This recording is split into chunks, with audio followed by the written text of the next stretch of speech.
this on right now? 1, 2, 1, 2. Okay, good.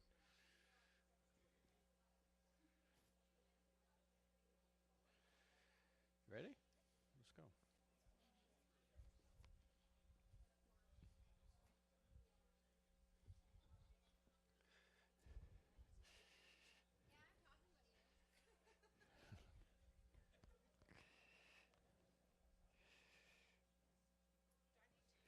Nah, you'll be good. Hello, welcome everybody. We're so glad to have you here today. My name is 𝗦𝗘𝗚𝗧𝗦. I am the crew president here on William Woods, so I am glad to have William Woods students and outside people alike. This makes me very excited. Today, I hope you know that you'll be hearing Frank Turek, and we are very glad to have him here to do his talk on I don't have enough faith to be an atheist. So, without further ado, Frank Turek. Thank you.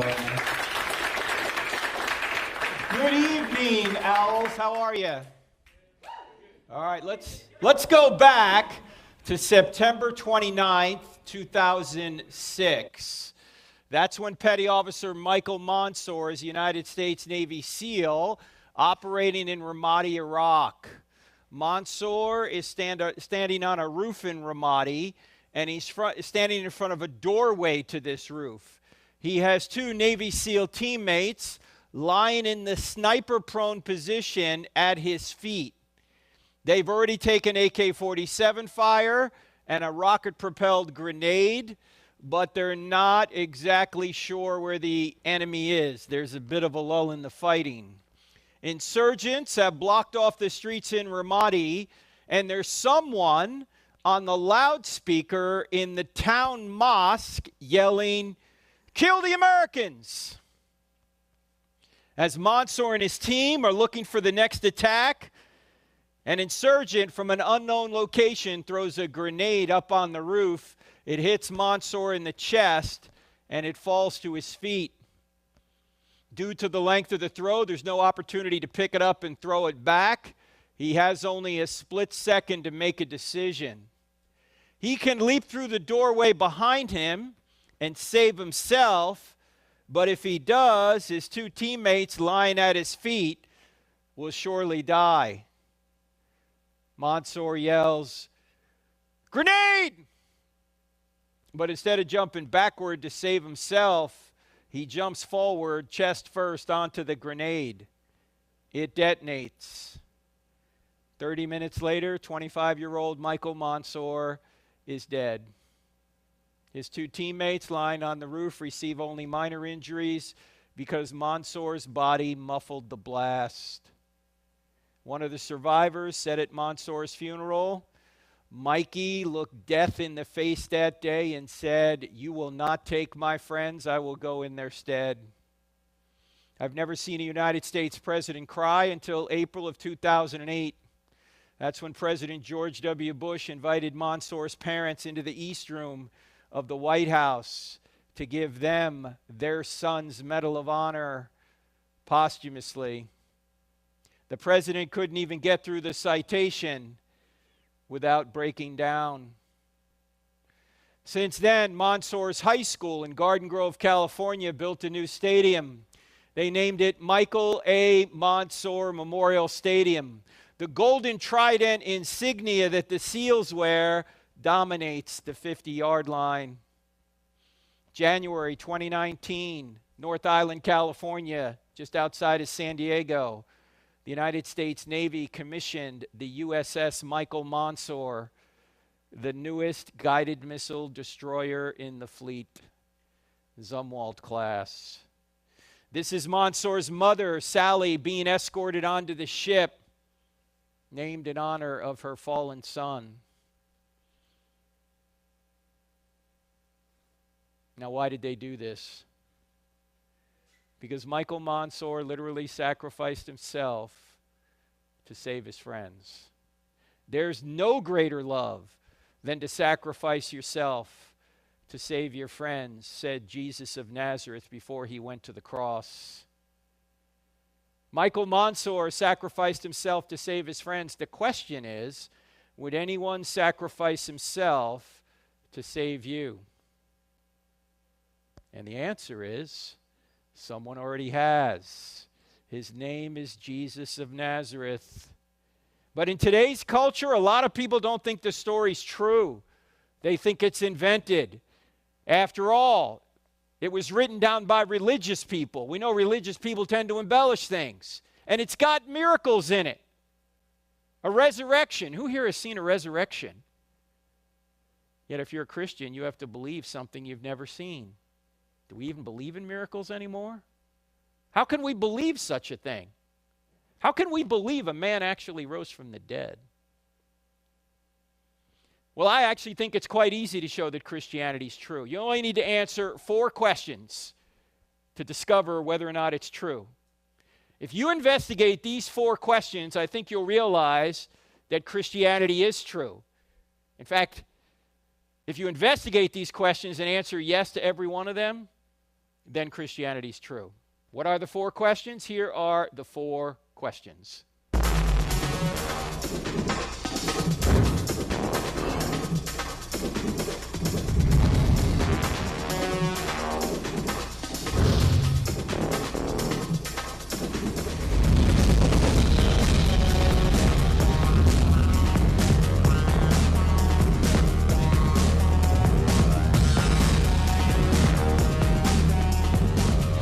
Now that is some pretty grooving music, isn't it? Yes, that's actually from our TV show, which is on every Wednesday nights on DirecTV channel 378. How many people here have DirecTV? Can I see your hands, please? DirecTV. 4 of us. Come on, friends don't let friends watch cable. If you want to get, I don't have enough faith to be an atheist, you got to get DirecTV. Actually, that's not true. How many have Roku? Oh, now look, Roku. Okay, just look. It would be 8 p.m. here in the Central Time Zone. Look for NRB, National Religious Broadcasters. 8 p.m. Wednesday nights, our program airs. Now, if you don't have DirecTV and you don't have Roku, it's on this new technology sweeping Fulton, Missouri right now. It's called the Internet. Have you guys heard this? Okay, it's actually on our website. So if you go to our website, crossexamine.org, at that time, you'll be able to watch the program. We're also on radio every Saturday morning at 9 a.m. Central Time. Now, I know if you're a college student, you don't get up until the crack of noon on Saturday. So you're not going to listen to it then. But it is podcasted. It's called the I Don't Have Enough Faith to Be an Atheist podcast. And what we do is we present evidence for Christianity, and we cross-examine ideas against it. Based on our website, crossexamine.org. Now, why are these the 4 questions? Truth, God, miracles, and the New Testament. Why are these the big 4? Well, first question, does truth exist? You hear a lot of people saying there's no truth, or you got your truth, I got my truth, or all truth is relative. Look, if there's no truth, then obviously Christianity can't be true. Of course, if there's no truth, atheism can't be true either, right? Now, ladies and gentlemen, if there was no truth, would you ever go to school? I mean, like, why do you go to school, right? You're not here to learn opinions, right? You're here to learn truth. If there was no truth, would you ever read a book? Of course not. Of course there's truth. We're going to deal with that question here tonight. Second question, does God exist? Obviously, Christianity can't be true if there's no God. But I hope to show you tonight that not only does God exist, we have very good evidence outside the Bible that this being does exist. We're going to look at 3 arguments for this being. These arguments are mentioned in the Bible, but you don't need the Bible to know them.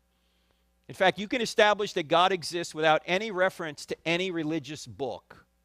The third question is, are miracles possible? We just mentioned it's hard to believe in resurrections because we've never seen one. Well, I hope to show you tonight that not only are miracles possible, but the greatest miracle in the Bible has already occurred, and even atheists are admitting the evidence for this miracle. Then the key question is the New Testament true, particularly about the resurrection? And is it historically reliable enough to let us know if Jesus rose from the dead? Because as the great apostle Paul said, if Jesus hasn't risen from the dead, then Christianity's false. Your faith is in vain. Do you realize this is a worldview that you can investigate with historical evidence? It's not someone's philosophy or someone's wishful thinking. Either he rose from the dead, which means it's true, or if he did, or he didn't rise from the dead, which means it's false. So you can investigate it, and we're going to try and investigate it to see if he really did rise from the dead. And from that point, you can show that the entire Bible comes from God. How so? Because if Jesus predicted and accomplished his own resurrection from the dead, then he's God, right? And whatever God teaches is true. Jesus taught the entire Old Testament was the Word of God, and he promised the New Testament. You say, why trust Jesus? Look, I just have a personal policy. If somebody predicts and accomplishes his own resurrection from the dead, I just trust whatever the guy says. All right? Now, we go into a lot more detail in the book, I Don't Have Enough Faith to Be an Atheist. We can't obviously cover that all here tonight. In fact, tonight what we're going to do is we're just going to cover point one and point two, and then take your questions. And then tomorrow night at Westminster, we'll review point one and point two, and then we're going to do points 3 and 4 tomorrow night. Now, if you can't come both nights, tomorrow night it'll be live streamed like this is being live streamed on our YouTube channel. So if you want to see the second half of this, you can from wherever you are. All right? So what we're going to do right now is, and at the end of this, by the way, I'm going to give you an opportunity to download the entire PowerPoint presentation in a PDF format. So if you want to go deeper into this, I'm just going to send it all to you because we're going to go through this pretty quickly. All right? You might not be able to keep up because actually I'm originally from New Jersey, which means I speak at 150 words a minute with gusts to 350. Okay? Forget about it. You're not going to be able to keep up. All right? But what we're going to do right now is we're going to start right here at point 1. Does truth exist? You guys ready to go? Owls, you're really quiet. Are you guys ready to go? Yes. All right. So, whenever you start talking about truth, you always have to start with Jack Nicholson. Right?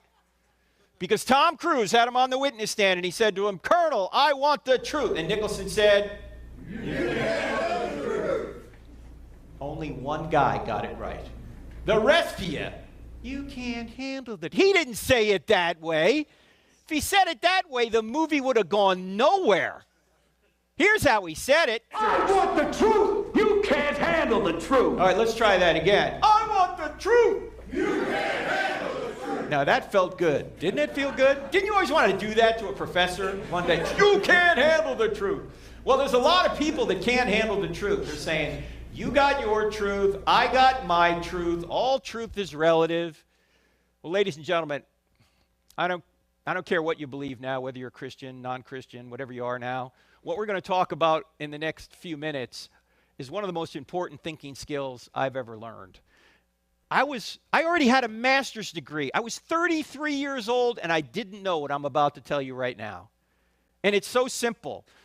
And this thinking skill will save you from a lot of pain and suffering. Why? Because this thinking skill we're about to talk about will help you discover what is false. And half the battle in today's world, when you've got this glowing rectangle feeding you information 24/7, half the battle is for you to figure out what's false so you can avoid what's false and concentrate on what is true. And this thinking skill has really helped me discover what is false. And the easiest way of showing you this thinking skill is to give you an example of using it. Here it is. Suppose someone were to come up to you and say, "There is no truth." You should ask that person a question. What should the question be?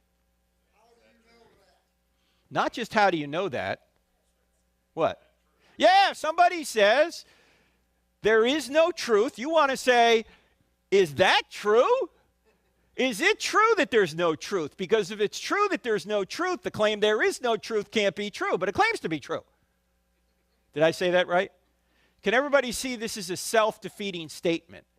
What's a self-defeating statement? A self-defeating statement doesn't meet its own standard.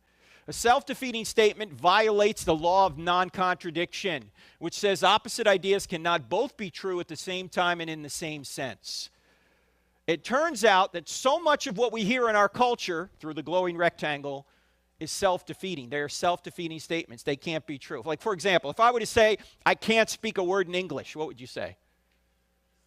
Hey, you just used English to say it, right? It's self-defeating. Or what if I were to say, "My parents had no kids that lived"? Right? Or "My brother is an only child." Or "Everything I say is a lie." Some of you will get that tomorrow. Or "All generalizations are false." Some of you will never get that one. These are known as self-defeating statements, and if you can get good at recognizing self-defeating statements, it's going to save you a lot of pain and suffering. Why? Because if you start living by self-defeating statements, one day you're going to smack up against reality and it's going to hurt. And here's the thinking skill. What you need to do when somebody says something is you want to turn the claim on itself. Turn the claim on itself. So somebody says there's no truth, you turn the claim on itself and you say, is that true? All right, let's do a few more. Suppose someone were to come up to you and say, all truth is relative. If you turn the claim on itself, what question are you going to ask back? Is that a relative truth? No, you see, this is an absolute truth claim, claiming all truth is relative. It's like saying I can't speak a word in English. This is not a relative truth claim. Yet it claims all truth is relative. It defeats itself. Now, when people say these things, I don't think they're being intentional about it. I just think they haven't thought about it. Maybe they've just been deceived by it. Because, you know, in our schools, we don't teach logic anymore, do we? And that's the most healthy thing you could ever teach anyone. Why? You don't want to teach them what to think. You want to teach them how to think. That's what we need to do. Give people the tools so they can think for themselves. Now, in today's culture, it's not said this way much anymore. You know how it's said today? It's often said this way. There isn't the truth, only my truth. You know, I have my truth, you have your truth, you live your truth, I live my truth, we'll all get along. Sounds like we ought to agree with that, right? Sounds like that's something that we all ought to agree on. There's just one problem with it.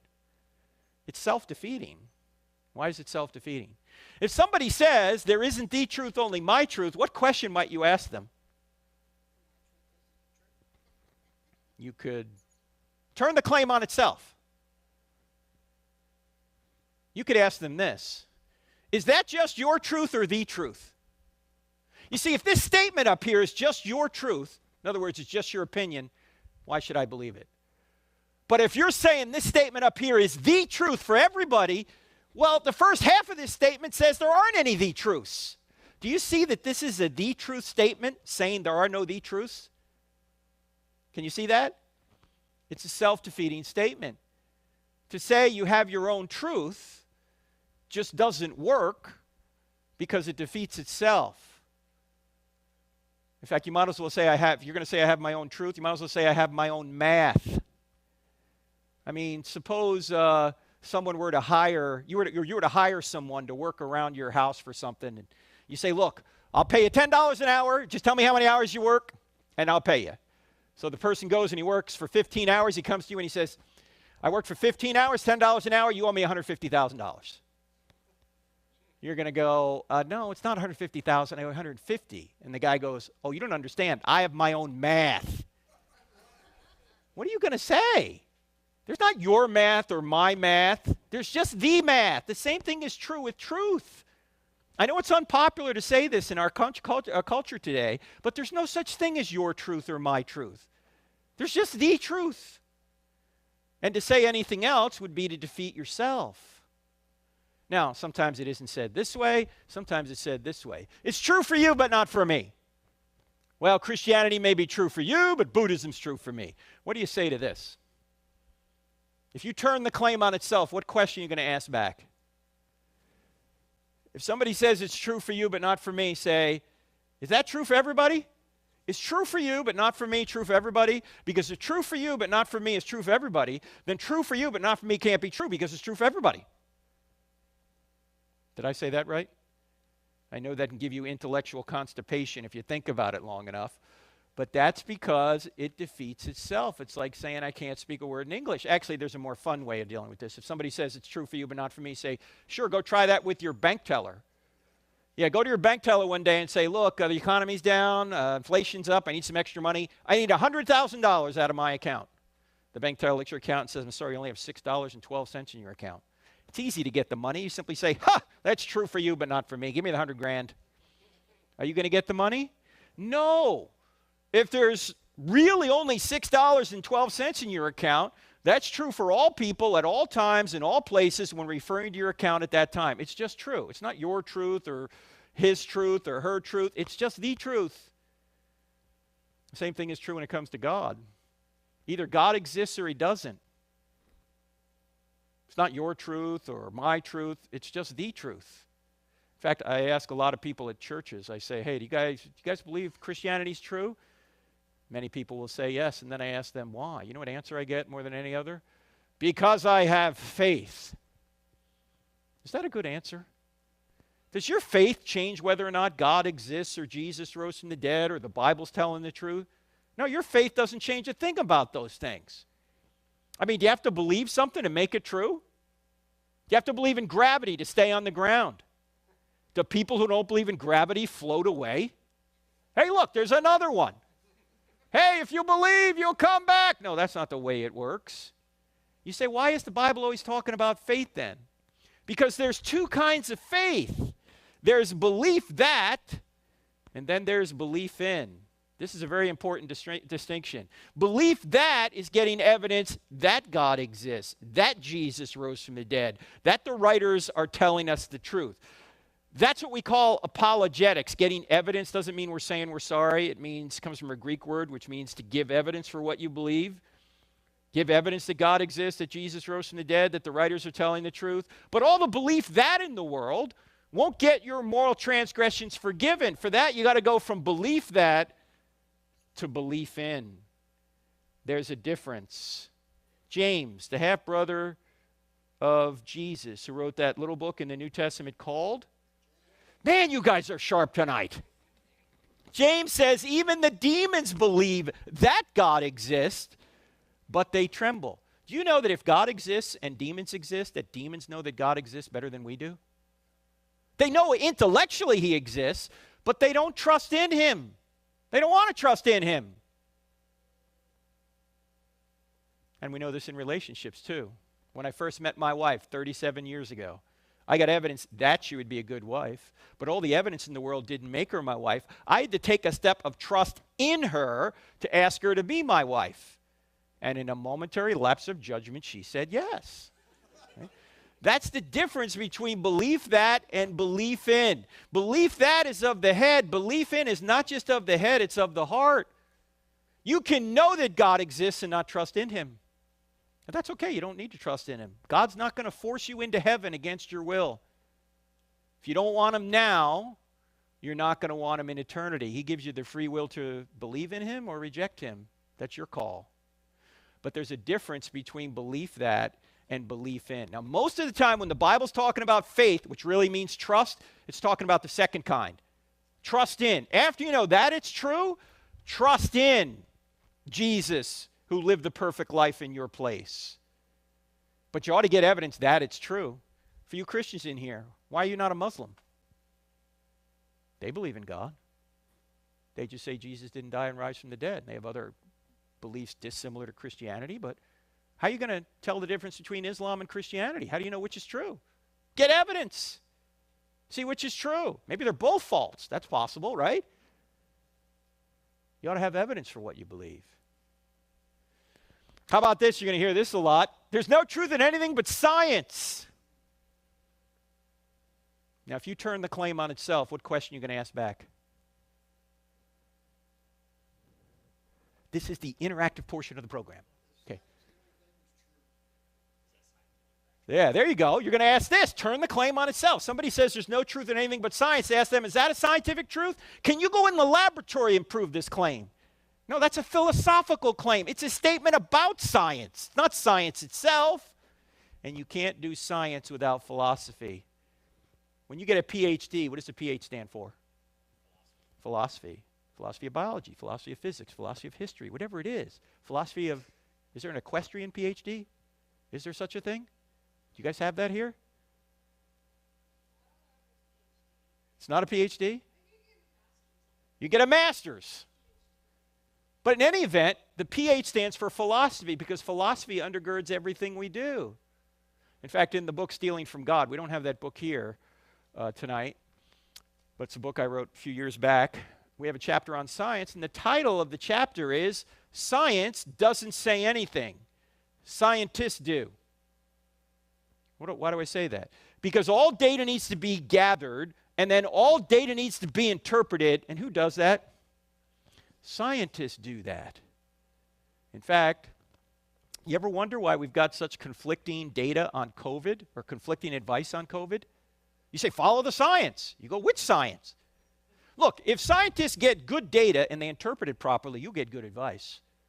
If they have good data but don't interpret it properly, you're going to get bad advice. If they have bad data, it doesn't matter how they interpret, you're going to get bad advice. If there's a political agenda, that'll never happen. Why do we think that scientists are immune to the big three temptations the rest of us are not immune to? What are the big three temptations that can derail any of us? Sex, money, and power. That's why the Proverbs, by the way, talk so much about those things. Sex, money, and power are good things. In fact, they're so good, we'll sometimes take shortcuts to get them. And it could be, you just might need to follow the money to see why you're getting conflicting information on COVID and vaccines and all this thing. Or power. I don't know about you, but I don't know who to believe anymore. Do you? It's not science. There's no science. Somebody's got to interpret the data. Who's interpreting the data? Same thing is true when it comes to the debate over whether we were created, designed, or whether we evolved. Science doesn't tell us a thing about that. You know who tells us? Scientists. And I've noticed that many of the scientists who say we evolved have already ruled out philosophically the only other possibility. They've already said there can't be an intelligent being, there can't be a God. So it must be a natural cause. There must be a natural process. That's not a result of science, that's a result of their philosophical presupposition. They've already ruled the science out. Now, maybe they're right. I'm sorry, they've already ruled the intelligent cause out. Maybe they're right. I don't think they are. But it seems that they're censoring people who have a different viewpoint. How about this? You should doubt everything. Probably heard people say that. It's a skeptical claim. If someone says you should doubt everything, if you turn the claim on itself, what are you going to say back? Should I doubt that? I mean, why are skeptics skeptical of everything but skepticism? You ever notice that? They don't doubt skepticism. They think it's true. Now, how many people in here, regardless of what you believe about God, Christian, atheist, anywhere in between, how many people in here sometimes doubt that what you believe about God is true? Look, if you don't have your hand up right now, you're probably not thinking much. Look, I've written books on this stuff, and sometimes I wake up in the morning, I go, I don't even know if this is true. You ever do that? But then I start thinking, most of my doubts, they're emotional, they're not intellectual. In other words, the evidence is really good. If I'm having a good day, everything's fine. Bad day, don't know. Good day, fine. Bad day, don't know. Good day, fine. Bad day, don't know. What's changing, me or the evidence? Me, I'm going up and down. The evidence isn't changing, I'm changing.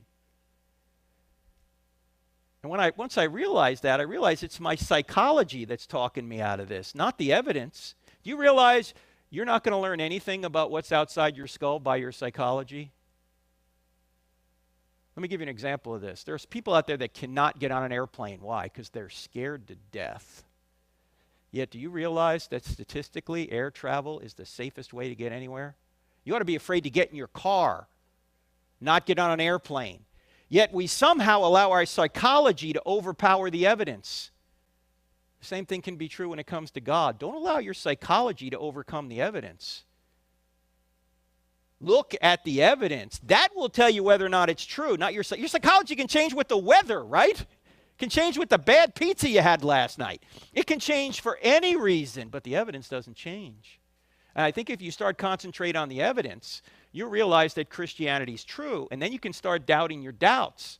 And if you start doubting your doubts, then you're back to knowing something for sure.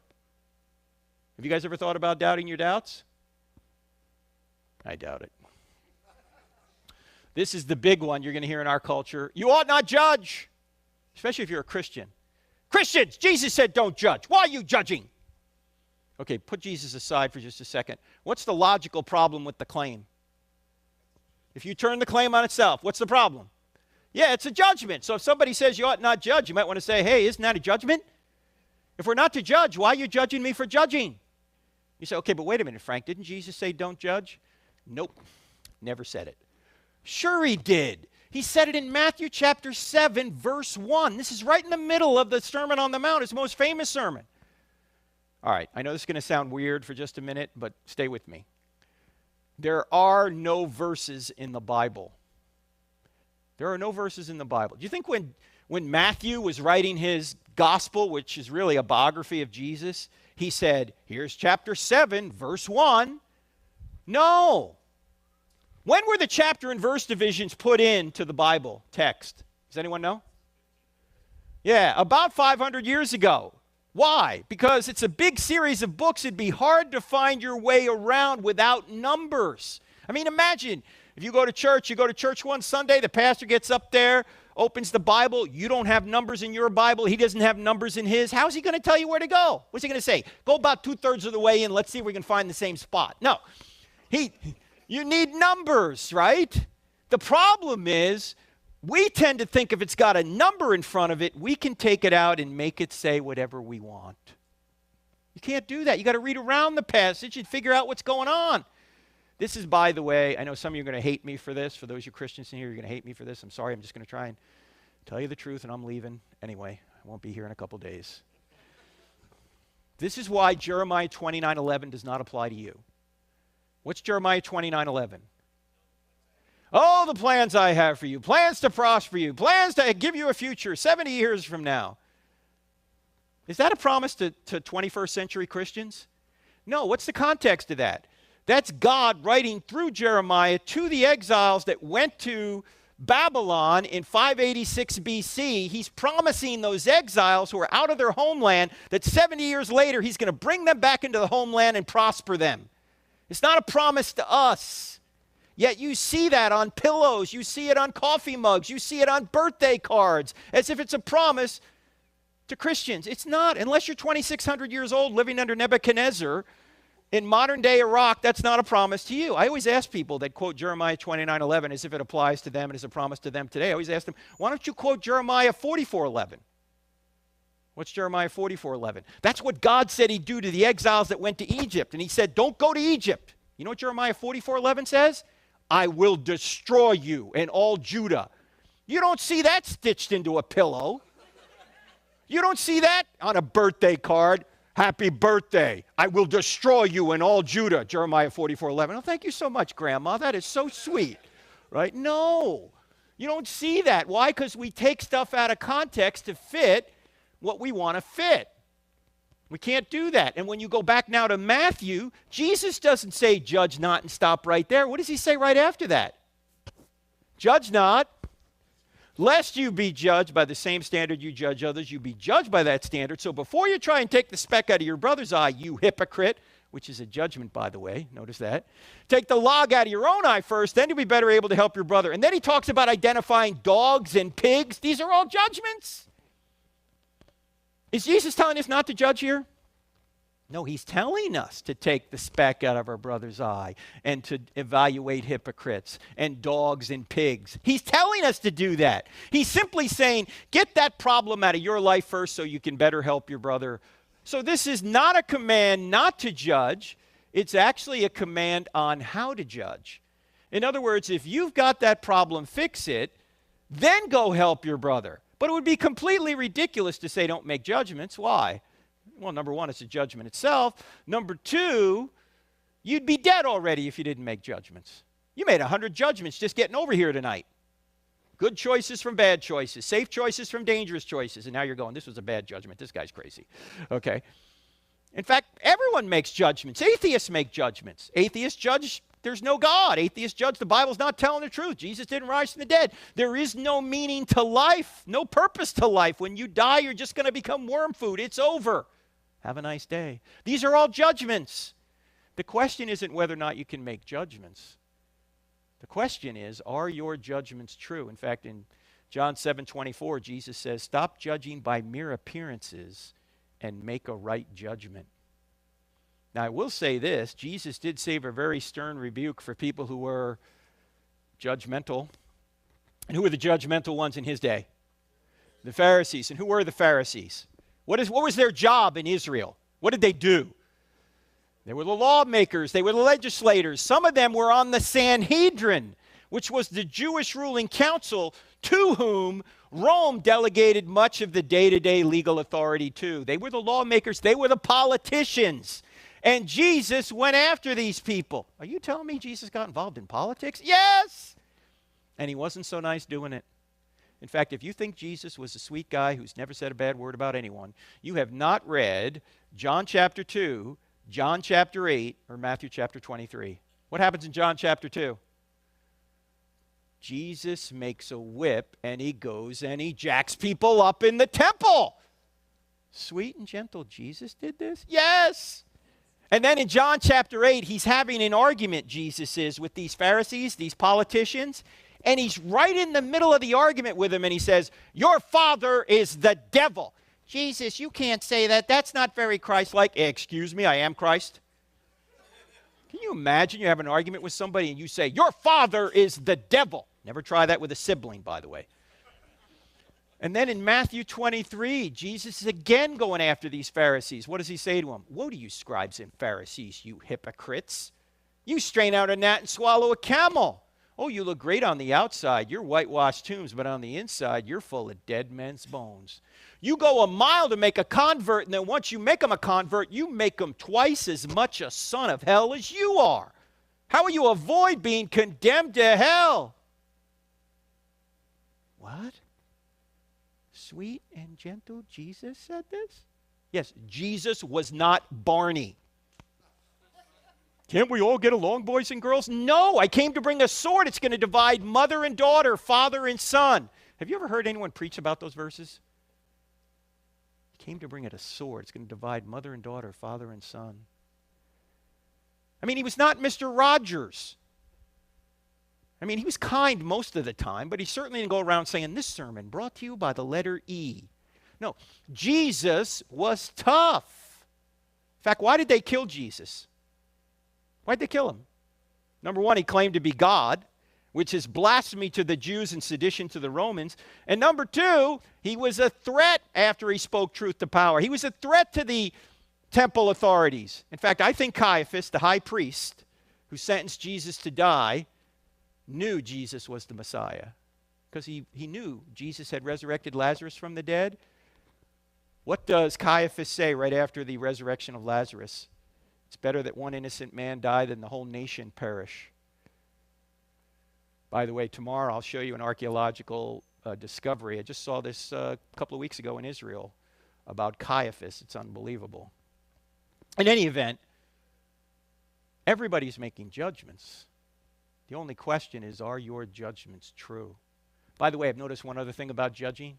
You ever notice that when you compliment somebody, which is a judgment, nobody gets upset? Like if you say to your best friend, you know, I really love you. You're such a wonderful person. I wish I could be like you. You think your friend's going to say, well, who are you to judge? Right? Like nobody's going to say that, right? I've noticed that people don't have a problem with judging. They just have a problem with judgments they don't like. In fact, if you tell somebody something that's true and they get upset with you, you just helped convict them. As Augustine said, we love the truth when it enlightens us. We hate the truth when it convicts us. A few military people in here, and by the way, I was in the Navy for 8 years, which stands for never again volunteer yourself. And I have 2 sons in the Air Force. A few military people in here, you always get more flack when you're over the target. In other words, if you tell somebody something that's true and they're shooting back at you, you're over the target. They don't want their evil deeds exposed. Jesus said, men love darkness rather than light. We all do. We probably, in the last week, I bet most of us in this room have barked at somebody we love because they told us the truth. Have you done that? Yeah, we don't want our evil deeds exposed. So we have to make judgments, but we have to make judgments without being judgmental. In fact, someone put it this way, for Christians, evangelism is just one beggar showing another beggar where the food is. None of us are making it to heaven without Jesus. Now, we could spend more time on this, but we don't have time, so we got to sum it all up this way. Can everybody see that this statement right here shoots itself? Can everybody see this is self-defeating? All the other statements we just went through are self-defeating too. All truth is relative. It's true for you, but not for me. There is no the truth, only my truth. they're all, you ought not judge. These statements defeat themselves. And if you turn the claim on itself, you can show people that there's truth out there. That to deny truth is to affirm it. You can't get away from truth. Well, actually, you can get away from it temporarily. How? You suppress it. You go your own way. We do this on a lot of college campuses, and I say we'll be at Westminster tomorrow.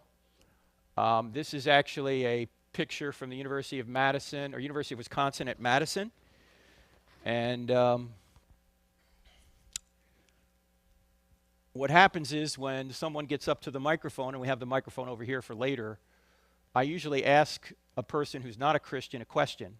And so I'm going to tell you what that question is, because it's not fair to me for me to ask that of you without giving you a warning that I might ask you this question. And here's the question I ask. If Christianity were true, would you become a Christian? I've had atheists stand at that microphone in front of hundreds of people and say, no. No. Wait, I thought you claimed to be reasonable. I thought you claimed to be rational. How is that reasonable? That you wouldn't believe something if it were true. But it's not reasonable. Problem isn't in the head. The problem's in the heart. They don't want it to be true. They don't want there to be a God. Why? Because they want to be God of their own lives. They're not on a truth quest. They're on a happiness quest. And they're just going to believe whatever they think is going to make them happy. Here's the problem. You can make yourself happy over the short term doing a lot of fun things, but over the long term, it's a disaster. And the few people in this room here who are over 40 know what I'm talking about, because many of us have tried it ourselves, right? We're going to do it my way. No, it doesn't work that way. There's a reality out there. You do it your way all the time, you're going to wind up broke, alone, exhausted, anxious, and probably soon dead.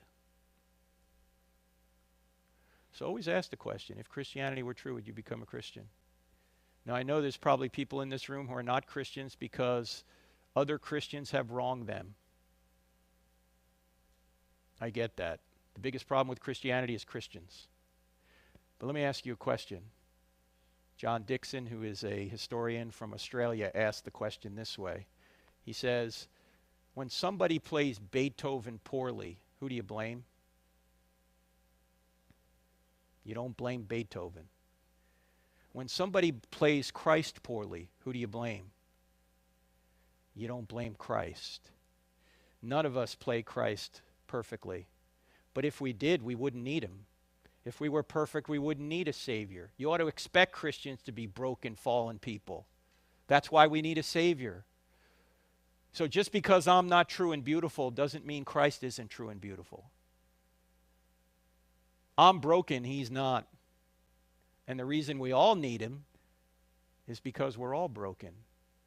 We've all fallen. None of us have lived a perfect life. Only he has. So don't allow bad behavior of others to keep you away from the one thing that can save you from yourself. That's Jesus. But how do we even know he existed? We'll get to that tomorrow night. For that, we know that truth exists. The next question is, does God exist? But let me ask you this one thing, or point out this one thing.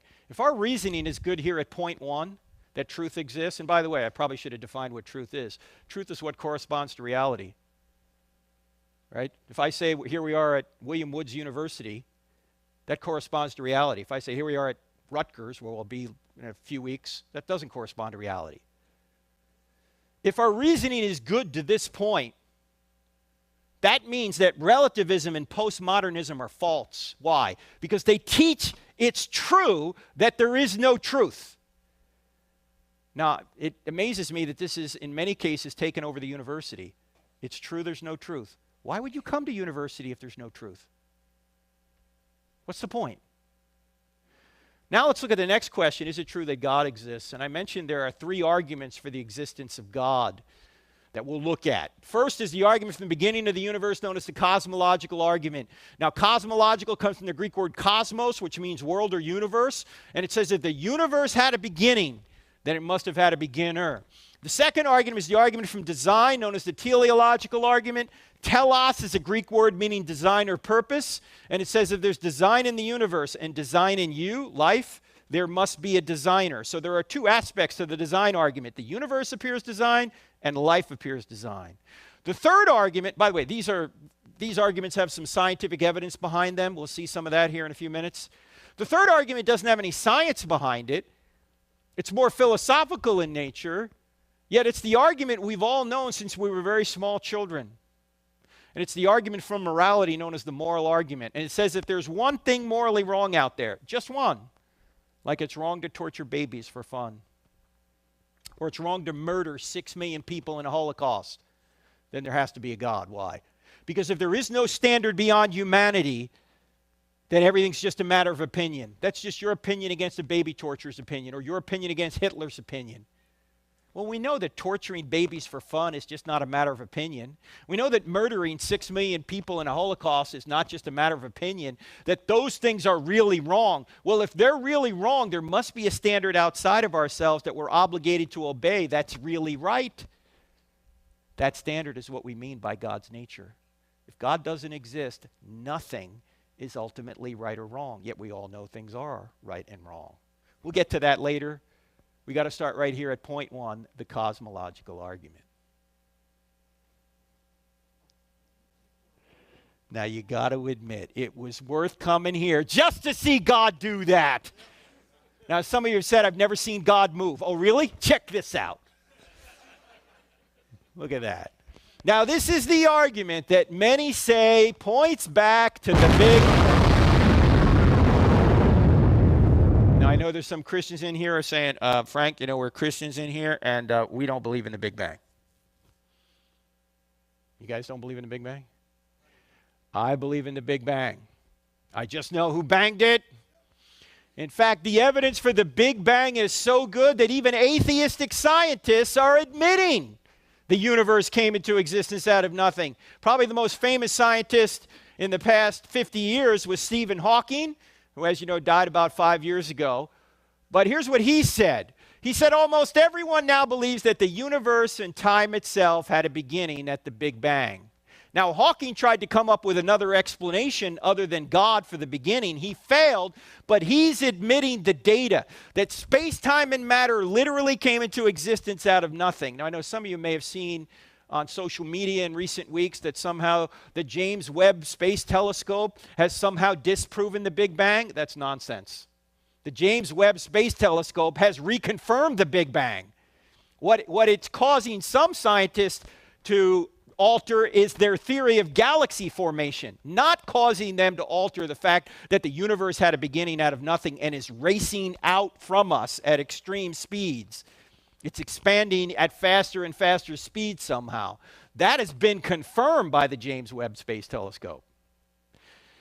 In any event, Hawking said this. Even agnostic astronomers like Alexander Vilenkin, originally from Russia but now teaches at Tufts University, he wrote a book in 2006 called Many Worlds in One, in which he said this: with the proof now in place, cosmologists, and by the way, a cosmologist is not someone that puts on your makeup. All right? This is someone that studies the universe. Cosmologists can no longer hide behind the possibility of a past eternal universe. There is now no escape. They have to face the problem of a cosmic beginning. Now, two interesting words in this quote. The first word, proof.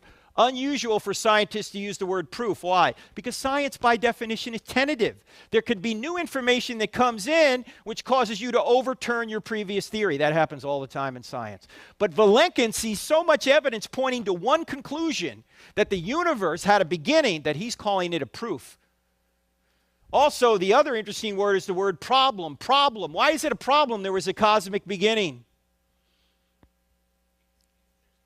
Yeah, it means there's something outside of the universe, right? If there was a beginning to space, matter, and time, whatever created space, matter, and time can't be made of space, matter, and time. It's got to be something outside of nature. If nature had a beginning, there must be something beyond nature that brought it into existence. We'll get to that here in a couple of minutes. By the way, this guy Vilenkin believes in the multiverse. Have you guys heard of the multiverse? That there are many universes out there and ours just appears to be designed even though it really isn't?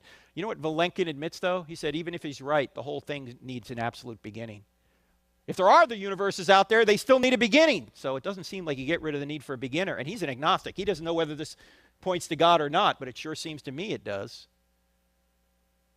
Now, we're not going to go through the evidence for the beginning of the universe. Not any of the scientific evidence. Why? Number one, we don't have time.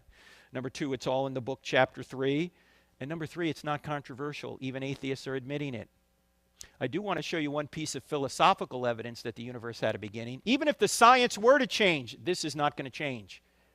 What? Here it is. Here's this timeline. Here's today. Here's yesterday. There's the day before yesterday. There's last week, right? Let's say we don't know when this whole timeline began. The question is, can this timeline be infinite into the past? Can it? What do you think? No, why not?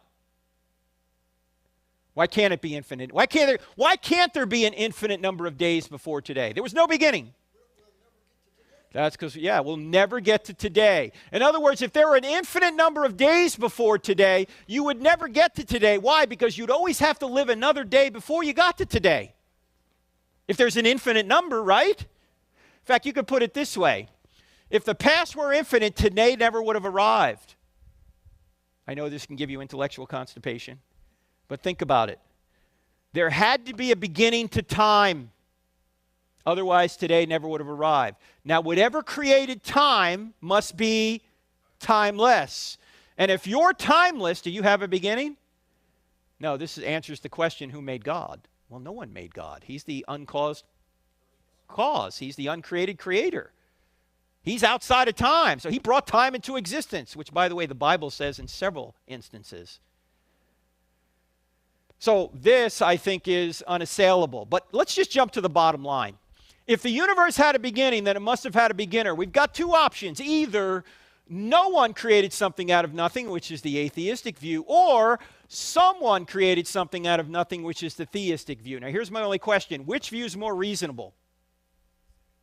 That no one created something out of nothing, or that someone created something out of nothing? What do you think? Number two. I was at Texas A&M, had to be 15 years ago. And some atheists said, I think number one is more reasonable. I said, number one, time out. Let's look at number two for a second. Number two says someone created something out of nothing. Now, that's a miracle, right? But at least you got a miracle worker. You got someone. Number one is a miracle with no miracle worker. That's clearly absurd. In fact, I said to the audience at A&M that night, I said, to show you how seriously we all take the law of causality. And by the way, the law of causality doesn't say everything has a cause. The law of causality says everything that comes to be has a cause. There has to be an uncaused first cause. Look, it's either the universe or something outside the universe. Even Aristotle knew this, right? The question is, did the universe have a beginning or not? So I said to the audience that night at Texas A&M, I said, to show you how seriously we all take the law of causality, that things don't pop into existence out of nothing by nothing without a cause. There is nobody currently sitting here in this auditorium who is worried that as you sit here, a hippopotamus has appeared out of nothing by nothing in your dorm room and is currently pooping on your pillow, right? You're not worried about that, right? You're not worried that a raging Bengal tiger is just going to appear right here in the auditorium and start devouring people, because things don't pop into existence out of nothing by nothing without a cause. And if they did, if the whole universe could do this, why doesn't everything pop into existence out of nothing by nothing without a cause? Why don't MacBook Pros pop into existence out of nothing by nothing without a cause? Could have saved me like $4,000. Why don't Teslas pop into existence out of nothing by nothing without a cause? Imagine you wake up one morning, you look outside, your Hyundai is a Tesla. You go like, how do I charge this thing, right? I mean, things don't pop into existence out of nothing by nothing without a cause. If you're hungry after this seminar and you want to have a pizza, does it make sense to order one? Or should you just sit in your dorm room, wait, and hope one pops into existence out of nothing by nothing without a cause? No, it seems to me the atheists have all the faith. Do you realize that everyone believes in at least one miracle? Christians believe in more than one. Atheists believe in one. Many of them will say that no one created something out of nothing. That seems to require more faith than someone created something out of nothing. In fact, here's a question I like to ask. If there is no God, why is there something rather than nothing at all? I mean, if there is no God, why does anything exist? Think about that. Why does anything exist? This is a question that Leibniz posed a couple hundred years ago. If there is no God, why is there something rather than nothing? Now, ladies and gentlemen, if space, matter, and time had a beginning, what must be the attributes of the beginner? If space, matter, and time had a beginning, the cause must be spaceless, timeless, immaterial, powerful to create the universe out of nothing, personal in order to choose to create, because to go from a state of nothingness to a state of creation, someone had to make a choice, and only persons can make choices. The being would also have to be intelligent to have a mind to make a choice. Now, ladies and gentlemen, when you think about a spaceless, timeless, immaterial, powerful, personal, intelligent cause, who do you think of? God. You say, well, Frank, how do you know it's the Christian God? The answer is, we don't. Yet. I mean, this could be the Christian God, but this could be Allah or some other theistic or deistic God. We don't know it's the Christian God, but we get 6 attributes that could be the Christian God. However, if we go through the rest of these questions, are miracles possible? Is the New Testament true? And we realize that Jesus rose from the dead, then we can say that the same being that walked out of the tomb 1,989 years ago is the same being in whose divine nature created the universe out of nothing. We haven't gotten there yet, but we've shown this could be the Christian God at this point. Now, I know some of you are thinking, Frank, are you really telling me that atheists believe that the universe was created out of nothing by nothing? Yes, some do, like this guy. Have you ever seen this guy, Lawrence Krauss? Lawrence Krauss used to teach at Arizona State. He's a physicist. A number of years ago, he wrote a book, A Universe from Nothing, where he tries to show how the universe can come into existence out of nothing by nothing, without a cause, without God. The problem is, as even many atheists have admitted, his nothing is not nothing, it's something. He tries to talk about a quantum vacuum. Well, a quantum vacuum is not nothing, it's something. It needs creation itself. He talks about the laws of gravity and the laws of quantum mechanics. That's something. In fact, I want to show you a clip. You can find this on YouTube. This is a clip a number of years ago when Lawrence Krauss went on the Stephen Colbert show. At that point, it was called the Colbert Report, not the program he's on now, when it was on like Comedy Central or something. And Colbert is a very bright guy. He started asking Krauss some questions. So I want to show you this interview because I think Colbert did a really good job. It's about 5 minutes long. Check this out. You ready? Okay, doctor.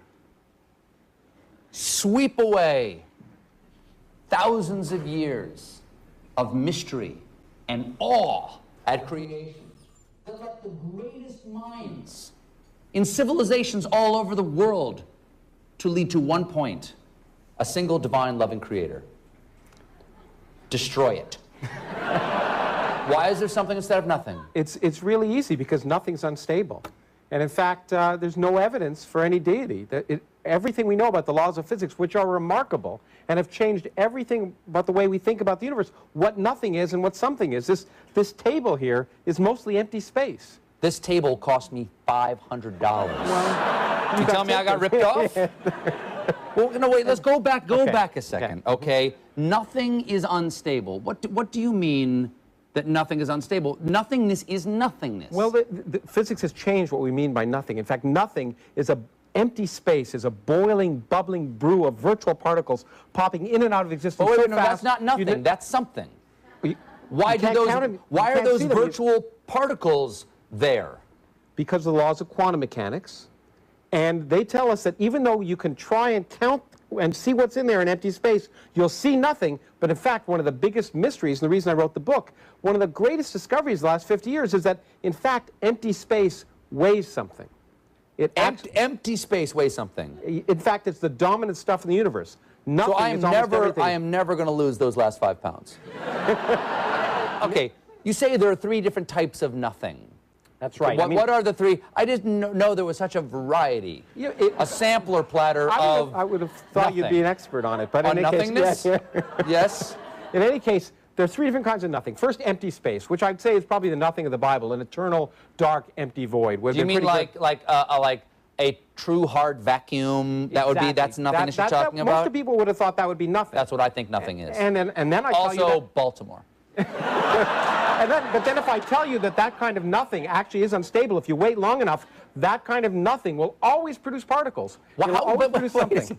By saying that it will, If you wait long enough, the laws of quantum mechanics tell us that particles will burp out of empty space and eventually fill up a universe. It's really remarkable.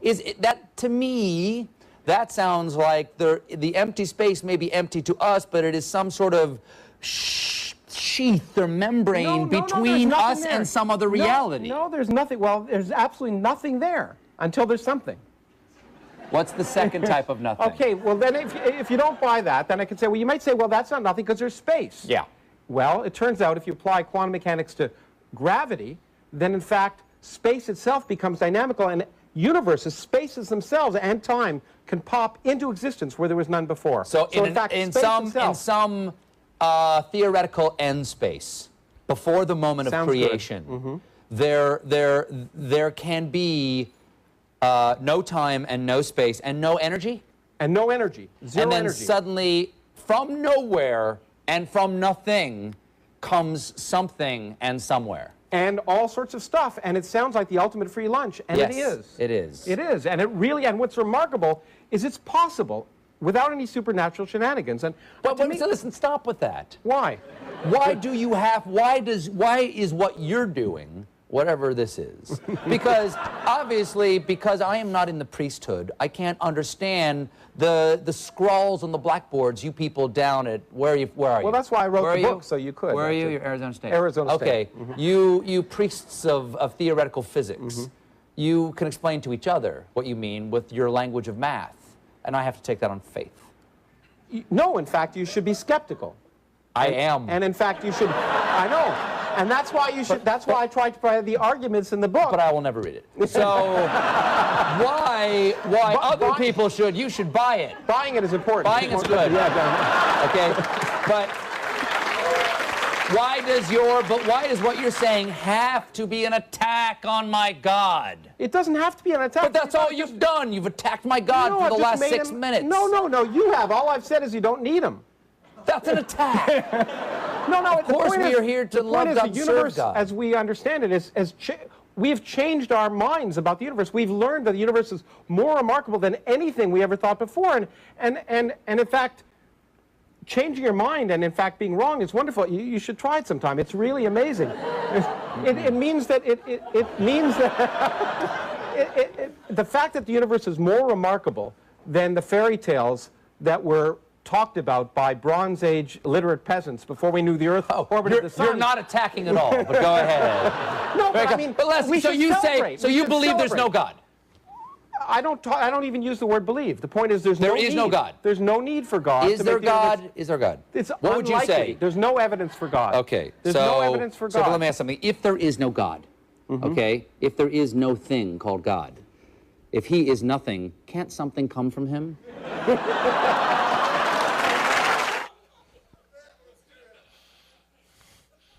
Boom! Notice that Krauss says that space, matter, and time can come into existence as long as you start with space, matter, and time. Well, he's not solving anything, is he? Notice also he says there's no evidence for God. What could you ask him if you had an opportunity to ask him a question about this? I know what I would ask him. Well, what evidence would you need to see for God in order to say there's no evidence? But I might like to ask him this question: why is there evidence for anything? In other words, why can our minds ascertain truths about the real world outside of our skulls and arrive at valid conclusions about the real world? It seems that's better explained by a mind. Our minds are better explained by a mind. In fact, John Lennox, who is a brilliant Oxford professor and Christian, asks his atheistic colleagues over there, he asks them, how do you do science? And they start to talk about machines in their lab, and he goes, no, I'm not talking about in the lab. How do you do science up here? And they say, they start to say mind, but they catch themselves, and they say, you mean with my brain? Because they don't believe in a mind. They just believe in a brain. It's all chemical reactions. You're just a moist robot, you know? And so he says, yeah, give me a short history of your brain. How did your brain get to where it is now? And they say, well, my brain was put together by random processes which didn't have its end in mind. To which Lennox says, and you trust it? I mean, why would you trust your brain if it wasn't put together by another mind? If it was just put together randomly? If a computer could be put together randomly, would you believe it? Anything it told you? No, your mind itself is evidence of a greater mind. Our ability to get evidence and arrive at conclusions appears to be the product of intelligence. He also said this under his breath. He said it elsewhere. Why do you celebrate? He said, we celebrate there's no God. Why would you celebrate there's no God? Seems like he doesn't want the accountability that might come with God. Otherwise, why would you celebrate? If there's a being there that created you and loves you and wants to give you eternal life, why would you celebrate that that being doesn't exist? In any event, let's now talk about the teleological argument. We know that the universe had a beginning. Now we want to point out it's supremely designed. This is called the fine-tuning of the universe. And it says that any one of a number of factors about the universe, if they were changed just virtually imperceptibly, none of us would exist. There would be no universe or no universe that could support life. In fact, even Stephen Hawking, an atheist, put it this way.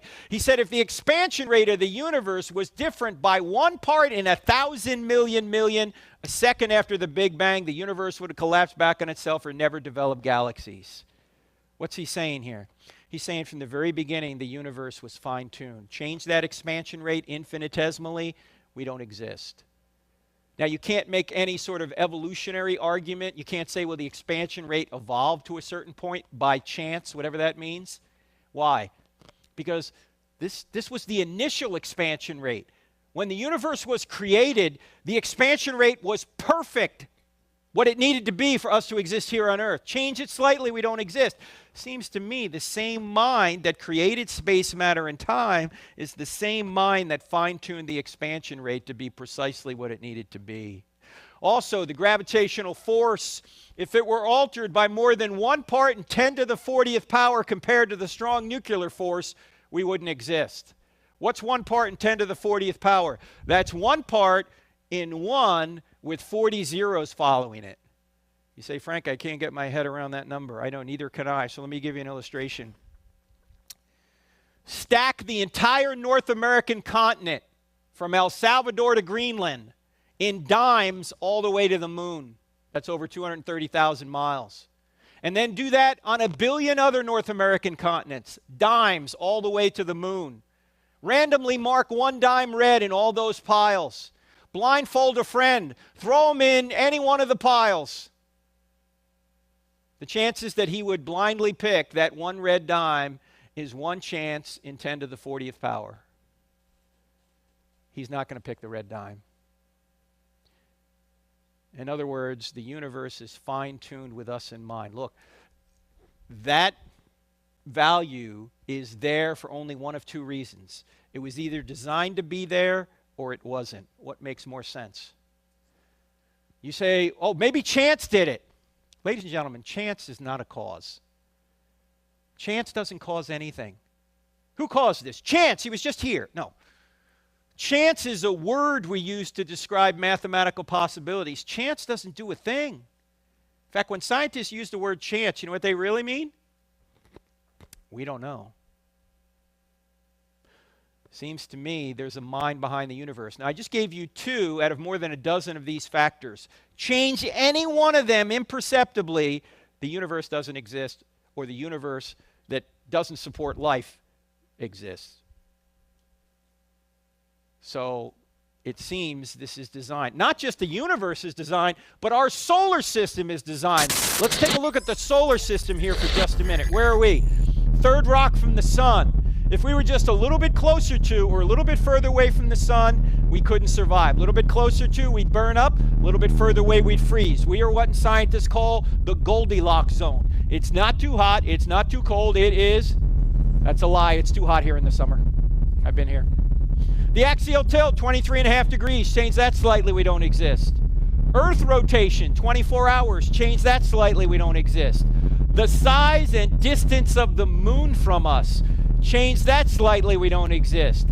If Jupiter was not in its current orbit, we couldn't exist here on Earth. Why? What does Jupiter do for us? Yeah, it sucks up asteroids because its gravitational force is so strong that it's like a cosmic vacuum cleaner. It attracts most of the meteors and space junk to it rather than us. In fact, if you take a close-up look at Jupiter, you see these purple marks here? Those purple marks are comet fragment strikes that are bigger than the Earth. Thank God for Jupiter. Because if Jupiter wasn't there, we wouldn't be here. Saturn does the same thing for us. By the way, let's take a look at the planets here in size. There's Jupiter, Saturn, Uranus, Neptune, Earth. Look at poor Pluto down here. You know, Pluto recently has been demoted as a planet. I don't know about you, but I think it's size discrimination. And what if Pluto identifies as a planet? You bigots. Take a look at this. You can hardly see Pluto. Take a look at this. That's Arcturus. That's another star in our galaxy. Here's the sun over here. Jupiter is 1 pixel in size on this scale. Earth is invisible. Pluto, forget about it. All right, keep an eye on Arcturus now. Where's Arcturus now? Way over here, next to the white star Regal. That's Antares. That's another star in our galaxy.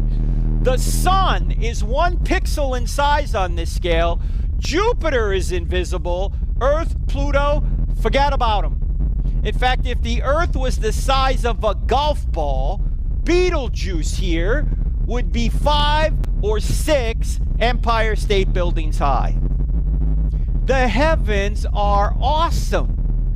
And that's just in our galaxy. This is not outside our galaxy. This is inside of our galaxy. And the average distance between stars in our galaxy is 30 trillion miles. And all that distance is necessary for us to exist here on Earth. That's another fine-tuned factor. Now, 30 trillion miles. How far is 30 trillion miles? Far.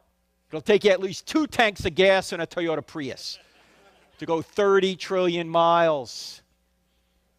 A number of years ago, my wife and I took our sons out to the Desert Museum in Tucson, Arizona. If you ever get to go to the Desert Museum on the other side of the mountain there in Tucson, if you go there at night, on a clear night, far from the city lights, you can see thousands of stars in the sky. So we're out there one night, and the guide says, this is like 25 years ago, he goes, it's so clear tonight that if we look up at 9:03, we will see the space shuttle in orbit. I said, oh, come on, we're not going to see the space shuttle. It's only 120 feet long. It's 350 miles up. Oh, me of little faith. At 9:03, the guide goes, look! And we look up in the sky. About 70 degrees above the horizon, there's an object streaking across the western desert sky relative to us about like this. I mean, it's really cooking. When it got right about here, it disappeared. I don't know whether Scotty beamed it up or what.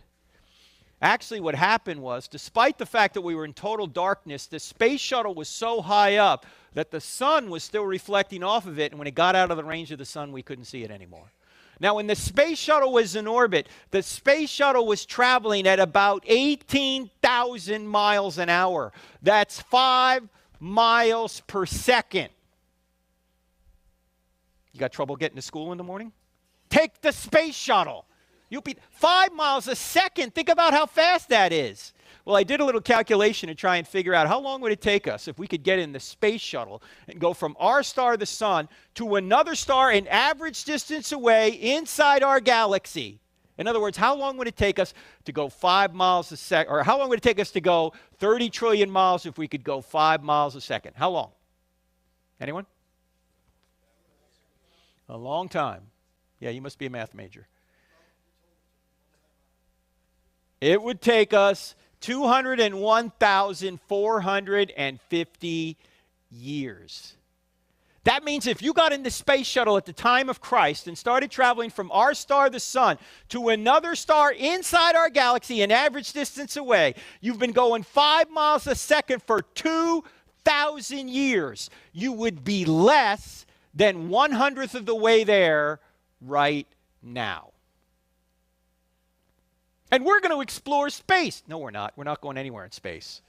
We can hardly get out of our solar system. You know, it took us 9 years to get to Pluto. 9 years. Think about it this way. Our solar system, if our solar system was the size of a quarter, And the sun's a microscopic speck of dust in the middle, and Pluto's on the rim of the quarter. The next nearest star is 2 football fields away. And it took us 9 years to get to the outside of the quarter. Forget about it.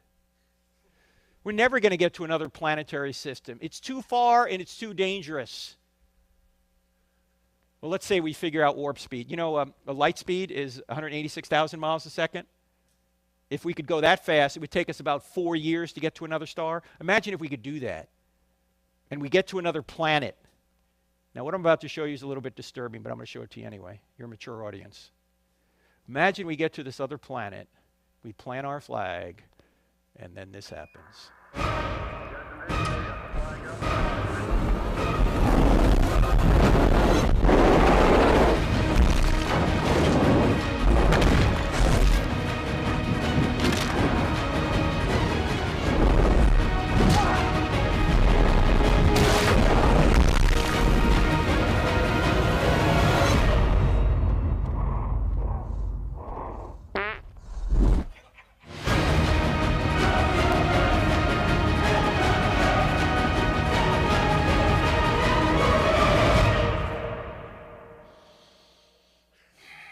Beans are not for astronauts, ladies and gentlemen. In fact, to show you how analytical my wife is, I showed her that video, and she smiled just a little bit, and then she said, "That's illogical. There's no sound in space." Now, how many stars are out there? Well, notice the psalmist says this. For as high as the heavens are above the earth, so great is his love for those who fear him. As high as the heavens are above the earth. How high are the heavens above the earth? The Hubble Space Telescope helped us discover how many stars there are out there. A number of years ago, they trained the Hubble Space Telescope on 1/26 millionth of the sky. What's 1/26 millionth of the sky? Go outside tonight, put a piece of rice on the end of your finger, hold it up. That piece of rice represents about 1/26 millionth of the sky. So they trained Hubble 11 days, about 11 days of exposure time on this one little speck of sky. They called this Hubble Ultra Deep Field. I'm about to show you what they found. You see along the bottom here, these are mountains. I don't know if you can see that, but this is the southern hemisphere here.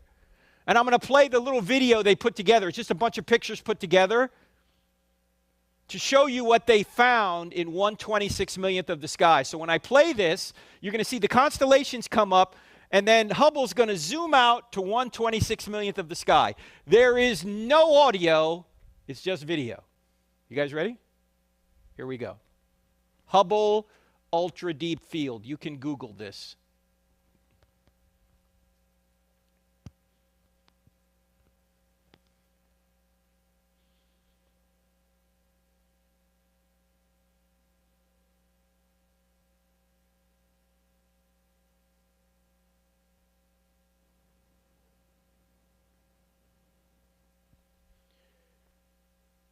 What you're looking at are nearly 10,000 galaxies in 1/26 millionth of the sky. Each galaxy supposedly having billions of stars themselves. If you find 10,000 galaxies in 1/26 millionth of the sky, how many stars are there in the entire universe?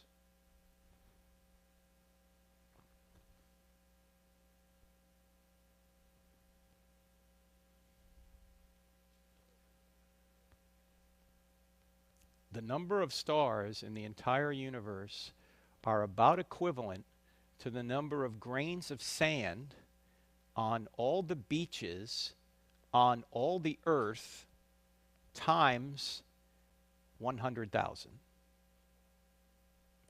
And to go from one star to another star just in our galaxy going 5 miles a second will take you over 200,000 years.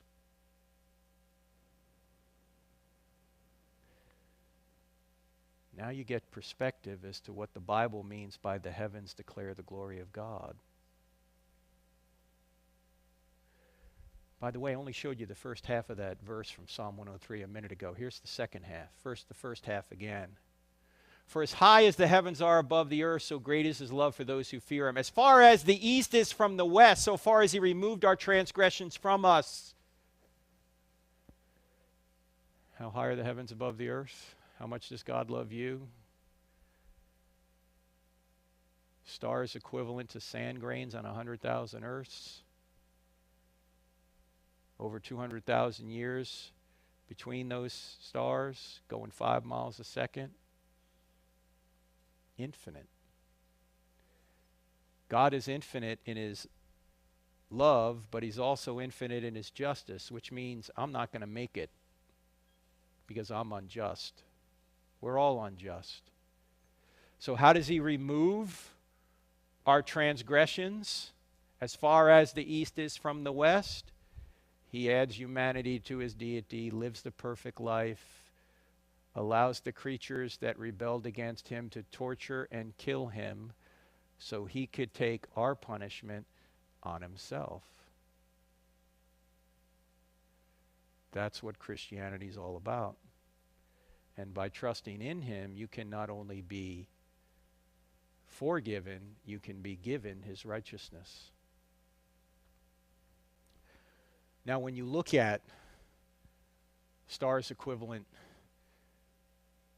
to sand grains on 100,000 earths, does that make you feel insignificant? It shouldn't. Why? Because as amazing and as vast as the heavens are, they're not made in the image of God, but you are. In fact, these heavens were made for us.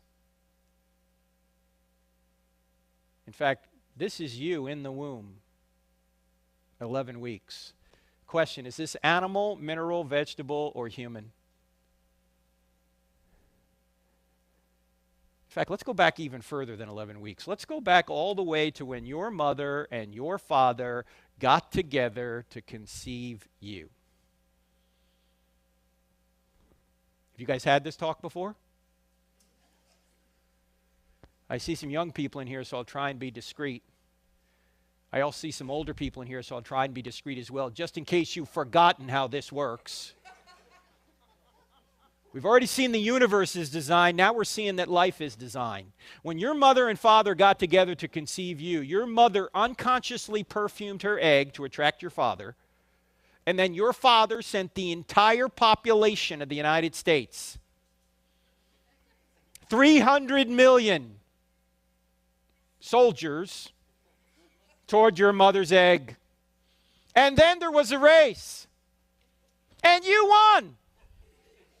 Don't let anyone ever tell you you're not special. You've beaten out 300 million others. You have blown away anything Michael Phelps has done. Now, seeing some of you limp in here earlier makes it hard for me to believe you were the fastest soldier in the gene pool. But you were. Now, your soldier was 20 to 30 times smaller than a grain of salt, yet it contained half of your genome, your genetic information, half of the 3.2 billion letter genome every one of your 100 trillion cells have. That software program. And your mother's egg was about the size of a period at the end of a sentence in an average book, and it contained the other half of the 3.2 billion letter genome. All the letters are in the right order. And when your soldier and your egg came together, a new 100% genetic human being was created.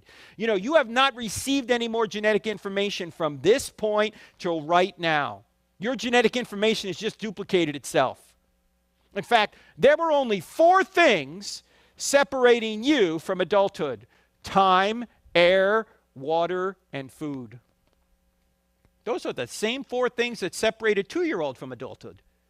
Does this have implications on the abortion issue? Yeah, I think it does. We don't kill the 2-year-old. Why do we kill the unborn child in the womb? Genetically, it's the same. You say, wait a minute, Frank, time out. You can't legislate morality. All right, no extra charge for this. This goes back to our first book, creatively titled Legislating Morality. All laws legislate morality. Every law declares one behavior right and the opposite behavior wrong. You can't think of a law which doesn't legislate morality. The only question is, whose morality will we legislate? And when people say, well, don't impose your morals on me, I say, why not? Would that be immoral? And by the way, you're imposing your morality on me right now. You're saying I ought not impose ought nots. And you're imposing that on me. Actually, the better answer is this. When somebody says, don't impose your morals on me, I say, these aren't my morals. I didn't make this stuff up. I didn't make up the fact that murder's wrong, that abortion's wrong, that rape is wrong, that theft is wrong, that men were made for women and women were made for men, and the best way to perpetuate and stabilize society, which is the reason the government's involved in marriage to begin with, is to legally recognize the man-woman relationship over every other relationship. I didn't make any of this stuff up. This isn't my morality. This isn't your morality. This just happens to be the morality. The one Thomas Jefferson said was self-evident. The one the Apostle Paul said, the Gentiles do not have the law of the law written on their hearts. So if you have a problem with the morality, you don't have a problem with me. I didn't make it up. It's not mine. You have a problem with the Creator upon whose nature this morality is derived. All right, no extra charge for that. Let's go back to this. From this point till right now, a construction project of astonishing complexity began taking place. Cells began multiplying at a rate of 4,000 cells per second. Brain cells began multiplying at a rate of 100,000 cells per second. For most of you anyway. Some cells became brain cells, others lung cells, others heart cells. How did they know how to do this? Nobody knows. Some cells went so far across you to become what they needed to become that it would be equivalent to you today walking across the United States alone. And that construction project continues to this very moment. You just made 4 million new red blood cells.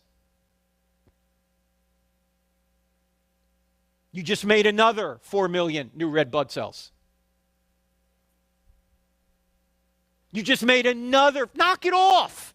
I mean, are you thinking about this? Are you thinking, going, wait a minute, Frank, time out. I got to concentrate. New red blood cells coming up. No, this is just happening. How's it happening? Aristotle recognized something 2,400 years ago. He didn't know anything about blood cells, obviously, but he noticed that all of nature's going in a direction. For example, do you ever notice that an acorn, if it's properly nourished, always goes in the direction of becoming an oak tree? Why does it become an oak tree? Why doesn't it become an elm tree or a birch tree or a seahorse? You say, well, it's programmed to become an oak tree. Well, who programmed it? And by the way, is an acorn conscious? Is an acorn in the ground going, all right, what do I have to do to become an oak tree? No. Yet it reliably goes in a direction. If it reliably goes in a direction and it doesn't have a mind of its own, there must be an external mind directing it toward an end. That's what Aristotle called the unmoved mover. Thomas Aquinas came along in the 1200s AD and he said, this is going to be my fifth way to argue for God. That all of nature's going in a direction. That there's a final cause, a final goal, a final end. Nature's going somewhere. It must have some kind of director if it's got direction. Aristotle called it the unmoved mover. Aquinas said that's what we mean by God. This is why we can do science, ladies and gentlemen. Why? Because all of nature's going in a direction. If the laws of nature changed every 10 minutes and were random, we couldn't do science. We couldn't find reliable cause and effect. We can only do so because nature's orderly and goes in a direction. Why is it going in a direction? Because there's a mind behind it. Now notice, this is not a Big Bang cause way back when. This is a cause every single second the universe exists. Aristotle mistakenly thought the universe was eternal, but he said it doesn't matter. If the universe is eternal, you still need a cause every single second to keep things going. So what we're saying here, and what Aristotle was saying, is you need God. Well, Aristotle didn't say you needed a creator, but we're saying you need God to create the universe. You need God to sustain everything in the universe, and then if God wants to, he can intervene in the universe whenever he's trying to get a particular point across, which is what miracles are all about. Now, if you want more on this fifth way to argue for God that Aquinas called it, you can get the book Stealing from God, because I get into it a lot more. So the universe is not only created, it's also designed, and it's designed every single second it exists. This is why the Apostle Paul came along and said, in him we live and move and have our being. And Christ holds all things together. And the writer of Hebrews says that God sustains all things by his powerful word. He didn't just create and left it. It would be chaos. He created it, and he keeps it going and keeps you going Every single second of existence. Now, that's the teleological argument. Tomorrow, we're going to do the moral argument, and then we're going to talk about miracles and the New Testament being true. We'll do that tomorrow. Now, I just want to tell you that we have some books out there. If you want to go deeper into this, I don't have enough faith to be an atheist. The entire DVD series that's over 7 hours long, that is a presentation like this is, using PowerPoint. You can even get workbooks on our website if you want to teach this. And the brand new book that my son and I wrote, who's in the Air Force, Hollywood Heroes, How Your Favorite Movies Reveal God. If you like movies, or you know someone that does, movies like Captain America, Iron Man, Harry Potter, Lord of the Rings, Star Wars, Batman, Superman, Wonder Woman, those movies all borrow from the greatest story ever told, the story of Jesus. They're laden with sacrifice. They're laden with good versus evil. And they all trade on the idea that all of us want to be taken out of this world of pain and suffering and taken to a place of bliss. That's the story of Christianity. The only way we're going to get there, though, is if someone comes and rescues us.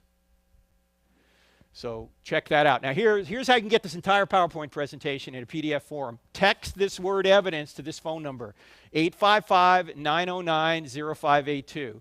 855-909-0582. And I'm going to send you the entire thing. I showed you tonight probably about 65 slides. The entire presentation is 360 slides. Goes into everything, all right? It's in a PDF format. So take that and text the word evidence to that number. The books and the DVDs are back there. We're now teaching online courses. I teach some. Other scholars teach courses on our website. For example, Craig Blomberg is a New Testament scholar, is about to teach the reliability of the New Testament. Just go to our website and check that out. Also, we're on YouTube, Twitter, and Facebook. Check all that out there. In fact, this is being streamed on YouTube and Facebook right now. In fact, we're so into YouTube, Twitter, and Facebook, we've actually combined these three into one social media platform. We call it UTwitface. It's kind of a Jersey thing. Have you signed up for UTwitface yet? We're on Instagram, too. I think we're on TikTok as well. All right, don't forget about the I Don't Have Enough Faith to Be an Atheist podcast. And then TV, Wednesday nights, it'll be 8 p.m. here. And if you don't do anything else, download the free Cross-Examined app. 2 words in the App Store, Cross-Examine. It not only has the podcast, it has the TV show streaming. It even has a quick answer section. So you might be having lunch with somebody. They say something that's wrong. You're not sure how to respond to it. All you need to do is take out your Droid or your iPhone and go, hey, hang on. I'm getting a text. Hey, what about this? All right? Answers are right there on your phone, okay? So check all that out. And tomorrow we'll see that this is really true. The question is, so what if it's true? And we're going to see that someone actually did die for you, and we'll close the loop on Michael Monsoor as well. So that's going to be tomorrow night is it at 7? Is that when it is, Holly Mae? At Westminster, in what room? Champ Auditorium. If you want to see the rest of this and you can't be there, it will be streamed, Lord willing. All right. So no one likes to ask for the first question, so we're going to move right on to the second question. Second question, just got to come up to the microphone over there so people on the internet can hear you and see you, because, as I say, this is being streamed. So somebody just start out with a question. Could be a question about anything. Anything we talked about or didn't talk about, it's fair game. So, come on. We ended early for this. Let's go. Anyone have any good jokes? Don't make me tell jokes up here until somebody's ready to get up. I mean, come on. So one atom said to another atom, I just lost an electron. And the first said to the second, are you sure? And the first said, I'm positive. That's my science joke. You don't like that book. That's a dad joke right there. Huh? That's a dad joke. All right, Cole, you're up. Yeah. Go ahead, Cole. How are you? I'm good. How are you? Came all the way from Springfield. Am I right about that? Did you say Springfield? Yeah. Okay. Yeah, go ahead. You make a pretty good case, especially the fine-tune argument. I don't see a way around it. But there are some people like Lawrence Krauss, right, was his name, from the video, who would say, we don't have evidence of God, or in other words, we don't have absolute proof for God. What would you say to people who, like atheists, who would say the burden of proof lies with theists and not with atheists? Well, when he says absolute proof, I'd ask, what do you mean by absolute proof? To say for certain, for 100%. Well, 100% certain. I'm not 100% certain that you exist. We could be in the Matrix, right? I mean, we could be. I mean, I don't think that's true, but it's possible we could be in the Matrix. So I'm not looking for 100% certainty. I'm looking for certainty beyond a reasonable doubt. And let me give you an analogy of this. I know atheists are fond of saying, well, I just lack a belief in God, and you have all the burden of proof to say that God exists. I put up some evidence here earlier today that, okay, for example, the universe had a beginning and it's fine-tuned. I was about to talk about the moral argument. Let's just take those three arguments. The argument that the universe had a beginning, the argument that it's fine-tuned and life is designed as well, and the argument there are objective moral values. These, to me, seem like they're evidence for a theistic God, a spaceless, timeless, immaterial, powerful, moral, personal, intelligent creator who created and sustains all things, right? I'm giving that evidence. I'm now going to ask the atheist, if there is no God, how do you explain these things, these truths? I mean, Lawrence Krauss admits that there was a beginning to the universe. Now, he tries to come up, as I say, with this argument that the universe came from nothing and by nothing without a cause, but his nothing is not nothing, as we've seen. It's actually something, so his argument doesn't work. So I would ask Lawrence Krauss, well, what argument do you have for the universe existing, and the fact that it's fine-tuned, and the fact there are objective moral values out there? I don't just have the burden of proof to say that God is the cause. I do, if I'm going to say God exists, have to give those arguments. But once those arguments are on the table, once these realities are on the table, then he has, if he's going to be someone who's looking for the truth, he has just as much burden to explain how these things could exist in the absence of God. Do you see the point? Yeah.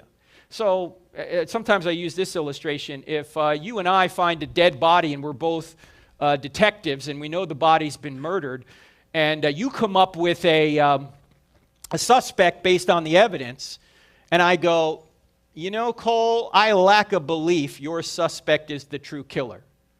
And you're going to say, okay, well, why don't you think my suspect's the true killer? And I give you a couple of reasons.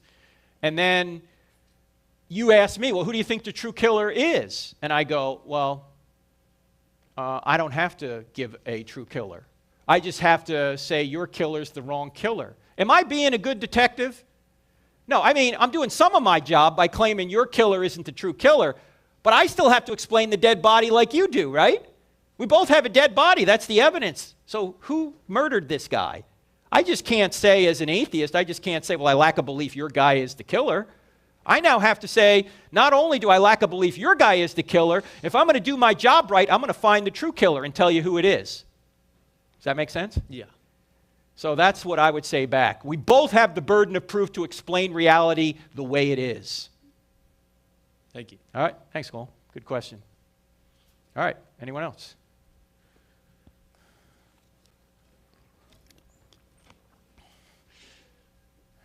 This young lady. By the way, you guys can come down now, so we don't have to wait between questions, if you don't mind. Yes, ma'am. What's your name? My name's Callie. Hey, Callie. Go ahead. So I guess, I don't know how to phrase it.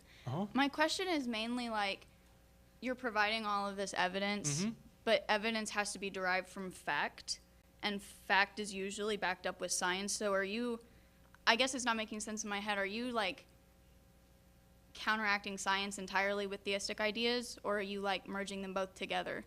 Well, first of all, what do you mean by science? You showed pictures of stars and all of that. That's astrologically proven by science. Right. So I'm not understanding the Well, theistic behind it. But if you had to define what science is, what would you say it is? Fact. Well, there are facts that have nothing to do with science, like my name's Frank and your name's Callie, right? That has nothing to do with science. I would say that's societal fact, like societal science. You're given a name. That's fact. Yeah, it's a fact. In other words, not all facts are scientific facts. The law of non-contradiction is not a scientific fact. The laws of logic aren't scientific facts. You need the laws of logic in order to do science, right? Sure. Okay. So there are facts that aren't scientific facts. That's all I'm saying. So all I'm doing is I'm looking at reality, say the stars, the universe, and I'm trying to discover what caused the universe. And there's scientific evidence that shows us the universe had a beginning, but for me to then say God is the cause, I have to interpret that data and say the best explanation for the creation of space, matter, and time is a spaceless, timeless, immaterial, personal, intelligent creator. I'm making an inference. I could be wrong. I'm just saying, based on the data that I have, that appears to be the best explanation. Do you see a better explanation? I'm not disagreeing or agreeing with you. I'm just saying I wasn't really understanding like your route that you were taking for it. Oh, all I'm doing is I'm looking at the classic 3 arguments for God that are often given, and I'm saying, based on what we see, it appears that a spaceless, timeless, immaterial, powerful, personal, intelligent, moral creator actually exists. Now, as I said before, this does not prove the Christian God alone. It might be the Christian God. We've got to see if Jesus rose from the dead to say that the same being that created and sustains the universe and designed the universe and gave us objective moral values is the same being that walked out of the tomb 1,989 years ago, if he indeed do that. If he indeed did do that. Okay. And that's what we'll get to tomorrow night. I guess, okay, I have another question. Yes. So the way that you are inferencing on all of this, but you put the video up of the Lawrence guy. Yeah. And from the way that you presented it, I'm assuming that you're definitely against the science that he is using. Well, here's the issue. Science doesn't say anything. Scientists say things. And what I'm saying, and what other scientists are saying, even atheistic scientists, and I point this out in the book Stealing from God when I spend nearly a whole chapter on Lawrence Krauss, is that Krauss is illegitimately smuggling something into his definition of nothing. But all of his evidence is coming from quantum physics. No, well, you see, but the question is the quantum level, which is the level of the extremely small, that's a physical state. So it still needs a creator. It had a beginning too. That's the problem. So he's trying to take something that's already created and say, this is what created the universe. Well, our question, and even atheist questions, like Dr. David Albert from Columbia University, who's a quantum physicist and is an atheist, says that Krauss is wrong to say that his nothing is really non-being. It's something. So the question is, what caused that quantum vacuum? Even if Krauss is right that somehow the quantum vacuum gave birth to a universe, he's got to explain where the quantum vacuum came from. That's the point. It's not nothing, it's something. Okay, thank you. All right? Thank you, Callie. Good question. Anyone else?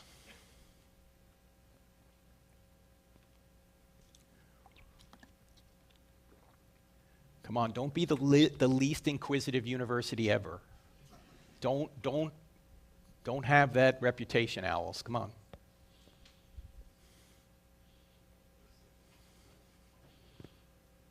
All right.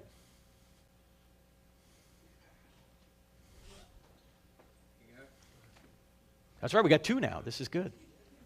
2 in a row. Yes, sir, what's your name? Caleb. Hey, Caleb. I don't know, this isn't that inquisitive, but I guess what is a question from another worldview that is the hardest for you to answer? That one. Okay. I think generally the questions that people ask about these things aren't hard to answer. They're just hard to answer in 2 minutes. You can't give a complete answer in 2 minutes. You just can't. All you can do is sort of give a doorway to an answer, as John Lennox would say. So I think the harder questions for theists to answer are, why would God allow certain evils? And we'll talk about that tomorrow, by the way. We didn't get to it tonight. Now, evil doesn't disprove God. We'll see tomorrow night, because evil presupposes good and good presupposes God. We'll talk about that tomorrow night. But there are legitimate questions that, why would God allow the tsunami to happen or the hurricane to happen or whatever, right? Those are hard questions to answer because we don't have enough information. We don't know why certain things happen, but we know why we don't know why. Because we're inside of time, God is outside of time and can see the big picture and might have a reason for allowing that to happen, even if we don't know it. But those are the harder questions to answer, especially the emotional questions. And by the way, there are two types of questions that you can get on, say, the problem of evil. I had this happen in London once when I was speaking at a church, and a lady got up to the microphone and said, if there's a good God, why is there evil? And I started to launch into my standard answer. And then about a minute in, I'm going, oh, man, I think I may have blown this. Because I didn't know why she was asking the question. If she's just asking the question because she's intellectually curious, then the answer I was giving would be a good answer, I think. But if she's asking the question because her baby died last week, then the answer I was given was the wrong answer. It was tone deaf. So I stopped right in the middle and I said, I forgot to ask you, why are you asking, if God, why evil? And she said, oh, I'm just curious. I went, phew. Right? Thanks. So you see, there's a philosophical answer, and then there's a pastoral answer. And since I'm not a pastor, I just give the philosophical answer. Yes, sir. What's your name again? Russ. Hey, Russ. Go ahead, sir. I think you partially answered what I was going to ask in regards to, like, a lot of people, and especially we have somebody that's close to us that kind of lost faith in God because of like the appearance of evil and unexplained evil. How could there be a God if there is all this evil? And even in the Bible, where there's apparent evil and destruction and death that God allows or causes. Those are very good questions, and we'll cover some of that tomorrow, but let me just say this. All questions about evil presuppose a couple of things. They presuppose that human beings are valuable. If there's no God, human beings are not valuable. Human beings are just overgrown germs. Because there's no purpose to life. There's no ultimate dignity to human beings, not an objective dignity, because we're not made in God's image. We're just cosmic accidents if God doesn't exist. So the question presupposes that God exists when they say that, even though they don't think that God exists when they say that. So that's one of the presuppositions behind the question. The other question, or the other supposition behind the question, is that if God exists, he ought to stop all evil. Why do we think that's so? In fact, I normally ask people, or this happened at Michigan State. This had to be 15 years ago. We had a seminar similar to this, and I knew there was an atheist in the audience because he sat through the entire presentation looking like this. I mean, he didn't crack a smile once, and I had some pretty good jokes in there. Anyway, when it was time for Q&A, his hand shot up immediately. This is before we filmed it and streamed it. People would just ask questions from the audience. And his hand shot up, and I said, yes, sir. And he said, if there is a good God, why doesn't he stop all the evil in the world? I said, sir, that is an excellent question. Maybe because if he did, he might start with you and me, because we do evil every day. Do you ever notice that when we start complaining about evil, we're always complaining about somebody else doing it? It's never us. We're always like, hey, God, why don't you stop him? Or God, why don't you stop her? We never say, God, why don't you stop me? Question, ladies and gentlemen. If God were to stop evil at midnight tonight, would you still be alive at 12:01? I wouldn't be. Because I do evil every day. One reason God tolerates evil is because he has to give us free will so we have the ability to make a choice. So we can love. So we can choose him or reject him. And love others or reject them. If we don't have a choice, then we're just a world of robots. And this is not a free world.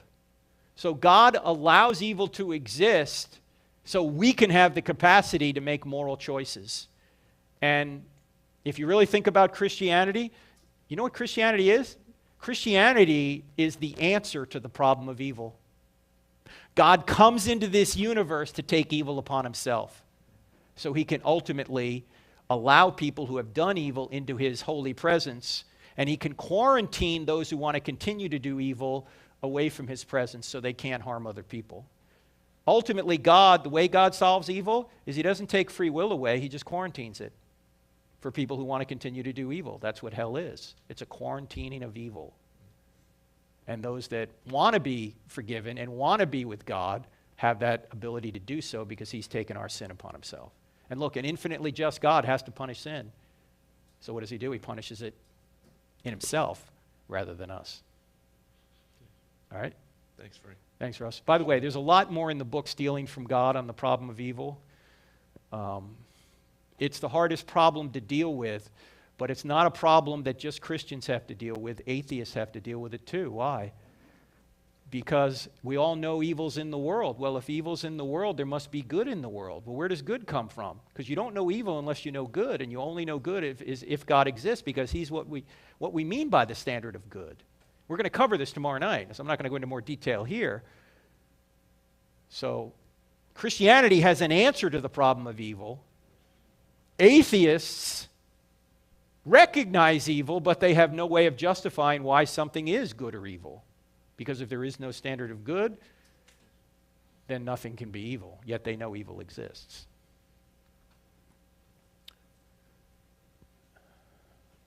Mitchell. All right. And then Isaiah. Go ahead, sir. So a lot of my non-believing friends or family members I've presented some of this information to, and it doesn't actually seem to like affect them in some way. These aren't necessarily the questions that they're asking. Right. So what do you think is like the best way to, what do you think like the purpose of these questions are apologetically? Like in order, are these to like actually help win people to faith? Or how do I actually like talk to my like secular humanist sister who like doesn't actually believe? How do I present this kind of stuff to her that's like... You don't. What you do is you ask her questions. Like, if Christianity were true, would you become a Christian? Or if you want to keep Christianity out of it because people have that negative connotation, because Christians have done a lot of evil things, you know, going back to the Beethoven issue, when someone plays Beethoven poorly, who do you blame? You don't blame Beethoven, you blame the player.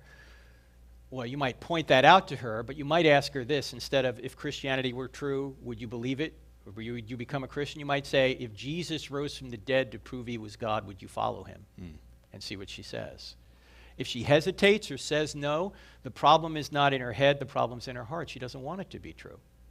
Because either she doesn't like Christianity, or she has something that she thinks she's going to have to give up if she becomes a Christian, or she's going to have to do something if she becomes a Christian that she doesn't want to do. Or maybe she just misunderstands Christianity and thinks it's just a bunch of rules. And who wants to be bound by those rules? So you might just ask her if it were really true. And then maybe you would ask her, what do you think Christianity is? What's it all about? Just ask her some questions. It's funny, she actually said almost exactly that, where she said, she's like, I think if I became a Christian, I have to give up some of like the deepest parts of myself that I don't want to give up. So actually, that's true. Why? What does Jesus say? If you want to follow me, you must carry your cross. You got to lose yourself to find yourself. I mean, it sounds so paradoxical, doesn't it? I mean, who would have made this stuff up when you think about it? Who's going to make up, you got to lose yourself to find yourself? You got to carry your cross. This is not a way to win converts. Right? This is not a made-up story. This is not a made-up figure. Jesus says, you even think about adultery, you're guilty. Well, thanks, Jesus. Guilty. That's the whole point. We can't make it on our own. Jesus ratchets up the moral standards, and he says, be perfect as your heavenly Father is perfect. I can't do that. You can't do that. None of us can. Who can? Only Jesus can. He's our answer. This is not a made-up story. He also says, eat my flesh and drink my blood. He says that in Capernaum. Right after he feeds the 5,000, he says, you got to eat my flesh and drink my blood, the bread and the wine. And right then it says, many of his disciples said, this is a hard teaching. We can't follow this guy anymore. And they left. You're trying to win converts. You don't say you must eat my flesh and drink my blood. If I was there, I'd probably go, Jesus, what are you, a cannibal? No, I'm not with you either. Then Jesus turns to Peter and says, what, are you going to leave too? Usually Peter puts his foot in his mouth. This time he doesn't. He says, Lord, where else are we going to go? You have the words of eternal life. It was the smartest thing he's ever said. Where else are you going to go? What else is out there? Jesus is the guy that does everything for us. We trust in him, done. And then out of gratitude for what he's done, we follow his commands and serve him and others. Not because we're trying to earn brownie points, but because we love him. Just like if you love your husband or your wife, you're going to do things for them, not out of slavish obligation to a rule book, but because you love them. And that's what we're supposed to do as Christians. So I would just ask her a bunch of questions and see if you can bring her along that way. But look, I don't know how many people in here consider themselves Christians, all right? Were you always interested in Christianity? No, I wasn't. I mean, everybody's on a moral or a spiritual journey. Some people are getting closer, some people are getting further away. Why should you expect everybody to be right where you are all the time? You weren't even where you were 20 years ago, maybe, right? You're in a different place. So give people some grace and say, okay, why should I expect you to be where I am? I shouldn't. But let me see if I can just bring you along. Some people say, you know, we do a lot of these events, and some people will say, a lot of times when we have some hostility from the questioner, people will say, well, why do you remain so calm and patient with these people? I say, why should I expect some 20-year-old kid to agree with me? I didn't agree with me when I was 20. I didn't agree with my 60-year-old self when I was 20. So why should I expect someone 20 now? In fact, 20-year-olds have a lot harder now than when I had it. I didn't have the glowing rectile. The glowing reptile. The glowing rectangle misinforming me 24/7. I didn't have that. I didn't have social media to pull me off track. You guys do. It's much harder now to stay focused. So I shouldn't expect people to agree with me. And I think we just got to treat people like, I shouldn't expect you to agree with me. I don't know where you came from, don't know your background, don't know your beliefs. I shouldn't expect it. Okay. All right? Thanks. Isaiah. Who's a prophet, by the way? Well, it's actually Isaac, but I don't know. Isaac. Oh, I thought it was Isaac. So you're not a prophet. All right, no. Off with you. No, I was a sacrifice. You were a sacrifice, that's right. Almost. Almost. Very nearly. Mm-hmm. I just had a question about your views on skepticism, I guess. Okay. So you just mentioned skepticism when you brought up the Matrix. Yeah. Skepticism is the belief that none can be known or that all can be doubted. Mm-hmm. And then you mentioned two ideas of faith, faith in and faith that. Mm-hmm. So when you said you didn't think that you were in the Matrix, I was just wondering if that was informed with faith that or faith in. Do you have faith Well, that I think it would be both. Of course, we could be mistaken about this, but I just think it's silly to believe. There's no way of disproving it, right? Mm-hmm. Because how would you disprove it? You'd have to get outside the Matrix to say, oh, we were just in the Matrix. It's kind of like when you're having a dream. What's the only way to prove you're having a dream? You got to wake up, right? You get outside the dream and go, oh, that was just a dream, right? So you can't disprove we're in the Matrix. But if we're all in the Matrix, then what you're saying isn't necessarily true either. What atheists are saying isn't necessarily true either, right? So I'm just assuming we're not in the Matrix because it makes sense to me, and it's silly to believe I think otherwise, and I'm acting as if this is the real world. So yeah, we have faith in that. That sounds like faith that we're not in the Matrix. Faith we're that, and faith in that we're not. Yeah, I'm trusting in that we're not in the Matrix. What are you trusting in that we're not? Well, I'm trusting in that I don't think I'm in a dream. I don't think I'm in a matrix. I think my faculties are telling me the truth about the real world outside my skull. I'm believing in the laws of logic. I'm believing that given what I think I can ascertain through my senses, that the world out there had a beginning. It's fine-tuned. There are objective moral laws out there. The historical evidence that I see from Jesus and the witness of the Holy Spirit is telling me, yes, this is really true. Cool, thank you. But could I be wrong? Of course. Yeah. Thanks. Thanks, Isaac. Anyone else? What's that? We have to be done? Oh, we have to be done at 8:30. Okay, so tomorrow night, ladies and gentlemen, 7 p.m. Central will be, where is Westminster from here? Around the corner. Not far. We're going to cover, we'll review what we did tonight, and then we will go through the moral argument, are miracles possible, is the New Testament true, and then I'll tell you about Michael Monsoor and some other folks. All right? Thanks, folks.